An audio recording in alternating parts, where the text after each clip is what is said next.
Bonjour à tous, c'est Frenchy Glam Fashion. Je suis très heureuse de vous recevoir sur cette première vidéo qui est mon premier podcast. Et je vais aller directement sur un sujet qui me parle. Je suis plus orpheline. Alors, qu'est-ce qu'un orphelin finalement? Si tu regardes dans le dictionnaire, tu trouveras une définition bien précise où on te dit qu'un enfant ayant perdu ses deux parents ou un enfant abandonné est un enfant orphelin. Comme ça enlève tout équivoque sur ce qui définit un orphelin. La France compterait de 600 à 650 000 orphelins de moins de 25 ans. C'est un chiffre très important. Et c'est sans compter tous ces enfants qui n'ont pas été rajoutés à ce chiffre. Alors, on peut constater que les orphelins, peut-être, aux yeux de la société, constituent une population invisible de la société et des enquêtes pour ces stats. Je pense qu'il est important de prendre en compte qu'il n'y a absolument aucune politique publique en matière de protection qui est consacrée concrètement et destinée aux orphelins. Il est difficile donc d'identifier les situations d'orphelinage. Leur statut n'est absolument pas reconnu ou n'existe qu'en filigrane dans la mémoire de certaines personnes, soit par pudeur ou par ignorance. Mais moi, aujourd'hui, j'aimerais restituer la réalité sociale des orphelins sur cette terre et dans le monde entier, et dans le monde spirituel. Il y a quelque chose que tu dois savoir et que tu dois comprendre. Il y a quelqu'un qui t'a adopté.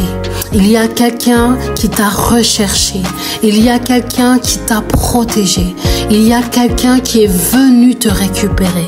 Et il s'appelle le Père des orphelins. Il est celui qui veut te dire aujourd'hui, comme dans Jean 14, 18, « Je ne vous laisserai pas orphelins, je viendrai à vous. » Sache que peu importe où tu te trouves aujourd'hui, peu importe où tu écoutes cette vidéo, Dieu viendra te chercher là où tu te trouves. Et peut-être aux yeux des hommes, tu es juste un enfant ordinaire.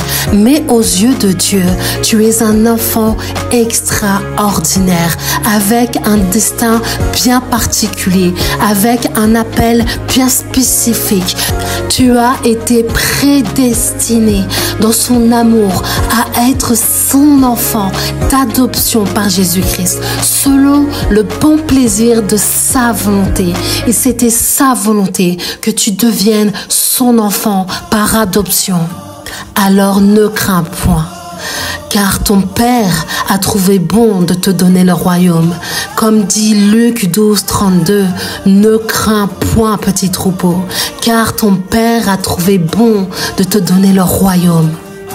Tu n'es plus orphelin, tu n'es plus orpheline. Sache que ta naissance n'est absolument pas un accident pour Dieu. Il t'a désiré, il t'a cherché, il t'a créé, il t'a dessiné, il t'a désiré. Oh oui, ton existence était voulue pour Dieu. Il a permis que ça arrive pour que tu lui appartiennes entièrement.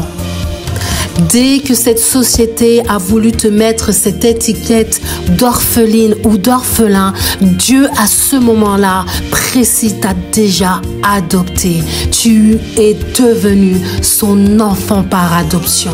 C'était son plan pour ta vie, c'était son plan pour toi.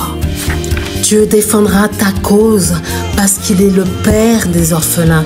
Il est celui qui les protège. Il est celui qui intervient. Il est celui qui se positionne pour leur cause.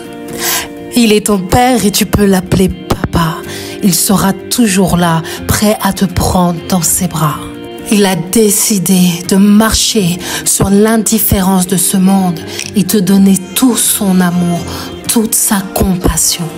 Sache qu'aujourd'hui, tu n'es plus orphelin, mais tu es enfant de Dieu.